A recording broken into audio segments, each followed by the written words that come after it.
Salam əziz izləyicilər, biz bugün sizinlə lövhədə yazılan bu cümlə haqqında fikir mübadiləsi edərək cümləni müxtəlif istiqamətdən təhlil edək və həm də təkrar edək qaydaları. Demək inşallah lövhədə yazılan bu cümləni əvvəl oxuyaq. Babək üsyanı, Səttarxan hərəkatı, Xiyabani məsləyi, Nərimanov amalı, bunların hamısı azadlığın dolama yollarında xalqımızın ləpirləridir. Cümləni oxuduq. Cümlə sadə cümlədir.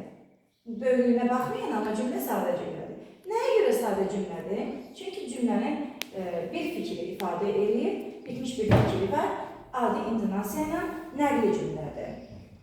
Tələffüz olunan nəqli cümlədir. Cümlənin qrammatik əsası var. Yəni, baxın, cümlənin xəbəri var. Xalqımızın ləpirləridir. Nə xalqımızın ləpirləridir? Babək üsyanı, Səttarxan hərəkatı, Xiyabani məsləyi, Nərimanov amalı və bunların hamısı.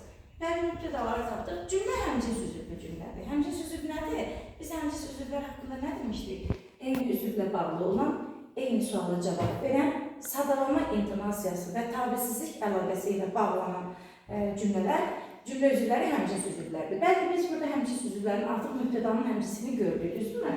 Xalqımızın ləpirləridir. Nə?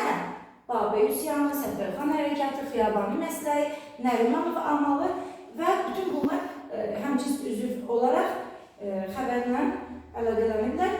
Xəbər bunların hamısına tabidir, yəni bu mübtədaların hamısına tabidir. Və tabisizlik əlaqəsindən də bağlanmış olmuşdular bir-birlərinə. İndi baxaq cümlədə. Biz bilirik ki, həmcins üzvlərdə ümumiləşdirici söz varsa, həmin ümumiləşdirici söz həmcins üzvlərdən əvvəl də işlənə bilər, sonra da işlənə bilər. Biz ümumiləşdirici sözü burada tapırıq, bunların hamısı. Əgər həmcins üzv hansı cümlə üzvüdürsə, ümumiləşdirici söz də həmin cümlə üzvü olar. İndi baxaq görək, ümumiləşdirici sözdən sonra gələn durğu işarəsini düzmə qoymuşuq, yoxsa səhvə qoymuşuq? Deməli, ümumiləşdirici söz həmcins üzvlərdən əvvəl gələrsə hansı işarədə olur? Qoşan nöqtə işarəsi qoyulur və sonra gələrsə, bəli, bunu səhvən qoymuşdum ki, sizlə bir yerdə müəyyənləşdirək. Bəli, biz nəyi təkrarladıq burada? Həmcins üzvlərdə durğu işarələrini ümumiləşdirici sözdən əvvəl gəlib və ya sonra gələrsə hansı işarəsindən istifadə etmək qaydasını, ümumiyyətlə həmcins üzvlərin nə olduğunu sizinlə elədik, təkrarlamış olduq. Gəlin digər cümlə üzvlərini tapaq. Cümlə geniş cümlədir. Belə bir rəy qoyuram ortaya. Niyə geniş cümlədir? Çünki burada ikinci dərəcəli üzv varmı? Gəlin yenə də cümləyə yanaşıq. Xalqımızın ləpirləridir. Nədə? Azadlığın dolama yollarında, bəli, tamamlığımız da var. Tamamlığımız da var. Bir cümlə üzvümüz var, amma yenə də olsa cümlə geniş cümlədir. Belə bir fikir ortaya qoyuruq uşaqlar. Cümlədə olan bütün cümlə üzvləri quruluşuna görə, bilirik ki, cümlə üzvləri quruluşuna görə həm sadə, həm mürəkkəb ola bilirlər. Amma mən belə bir fikir irəli sürürəm ki, burada olan bütün cümlə üzvləri quruluşuna görə mürəkkəbdir.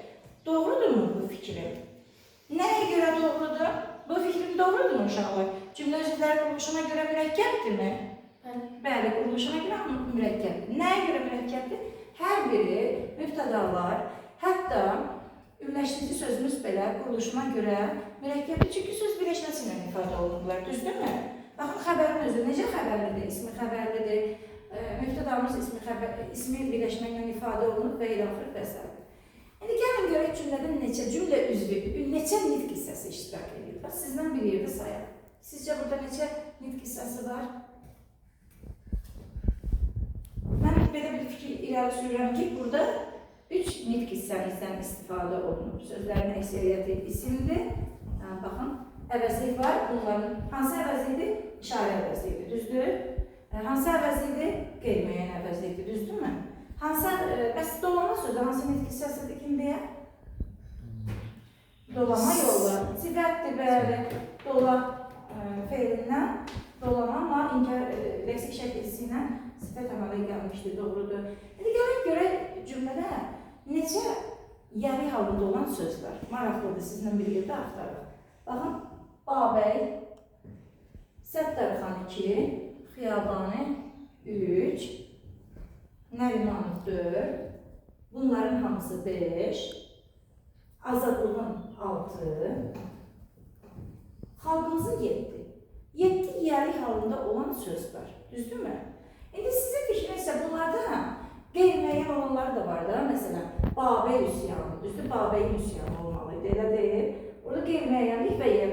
Biz gördük ki, istər qeyri-müəyyən, istər yəli halın müəyyənliyi ilə bərabər 7 yəli halında olan sözümüz vardır, düzdür? Bəs gəlin adlıq halında olan sözlər, mənsubiyyət şəkilsi qəbul edən sözlər hansı halda ola bilirdi uşaqlar?